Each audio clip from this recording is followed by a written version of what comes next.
आप देख रहे हैं न्यूज़ 9 भारत, रखिए आपको सबसे आगे।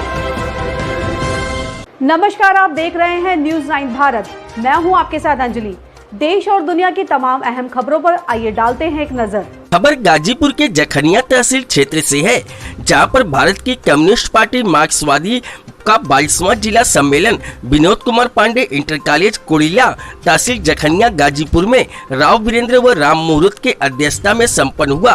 कार्यक्रम में झंडा तोलन कामरेड राम सूरत ने किया। उद्घाटन प्रेमनाथ राय सचिव मंडल उत्तर प्रदेश लखनऊ ने किया। सम्मेलन को संबोधित करते हुए कामरेड राय ने कहा कि वर्तमान में जिस हालात में देश गुजर रहा है, उसे देखते हुए पार्टी को मजबूत करने की आवश्यकता है। कृषि के काले 3 कानून खत्म करने, मजदूरों के अधिकारों की वापसी करने, छात्र, बेरोजगार व महिलाओं के लिए संघर्ष पर बल दिया। इस सम्मेलन के अंत में मंत्री रामदरस ने जिला कमेटी सदस्यों का नाम सहित प्रस्ताव पेश किया, जिसे ध्वनि मत से समर्थन दिया गया। इस सम्मेलन में कामरेड विजय बहादुर सिंह को पार्टी का जिला सचिव बनाया गया। सम्मेलन में प्रमुख रूप से comrade Ramdaras, comrade Rao Virendra, comrade Nasruddin, comrade RM Rai, comrade SK Rai, comrade Markande, comrade Joginder, comrade Virendra Kumar के साथ हजारों कार्यकर्ताओं के साथ पदाधिकारी और क्षेत्र के गणमान्य लोग इस सम्मेलन में मौजूद थे। जखनिया से समीम अंसारी की रिपोर्ट। नमस्कार दोस्तों, आज हमारे साथ हैं भारत की कम्युनिस्ट पार्टी मार्क्सवादी के विजय बहादुर सिंह जी। आज हम इनसे जानने की कोशिश करेंगे जनपद गाजीपुर में इनकी पार्टी का 22वां जिला सम्मेलन था, तो उसी के संबंध में आज हम लोग वार्ता करेंगे। और आज हमारे साथ हैं, जैसा कि आप लोग जानते हैं, विजय बहादुर सिंह जी।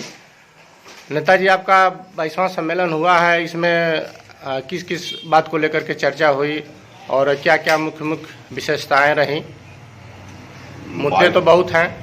22वां जो सम्मेलन हुआ है, ये पार्टी का 3-4 वर्ष के बाद अधिवेशन होता है, पार्टी का जिला सम्मेलन होता है, जिसमें संगठन को मजबूत करने और संगठन को दुरुस्त करने की बात होती है, और उसके साथ साथ जो प्रदेश की और देश की जो हालत है उस पर गंभीर विचार होता है। और उस विचार में सभी लोगों ने एक स्वर से जो भाजपा की जो नीति है, और खासकर जो किसान के जो कृषि के जो 3 काले कानून लाए गए हैं, श्रमिकों के करके एक अधिकार को खत्म किया जा रहा है, पूरे देश के कल कारखाने और खनिजों को बेचा जा रहा है, और बड़े पैमाने पर छात्रों और नौजवानों के साथ धोखाधड़ी और हो रहा, महिलाओं पर अत्याचार हो रहा, इन सवालों पर भी तो अधिवेशन में बड़े जोर शोर से चर्चा हुई और विचार विमर्श हुआ, और एक बड़े आंदोलन के लिए रूपरेखा तैयार की गई। सर, एक बहुत बड़ा आंदोलन चल रहा है किसानों का। लगभग मैं समझ रहा हूँ कि 6 महीने करीब हो गया, उससे ज़्यादा ही हो गया। इसमें बहुत सारी जानें चली गई, और आज भारत सरकार कहीं तालिबान, अफगानिस्तान को लेकर के बार बार चर्चा करती है, लेकिन इन किसानों पर कोई चर्चा नहीं होती है।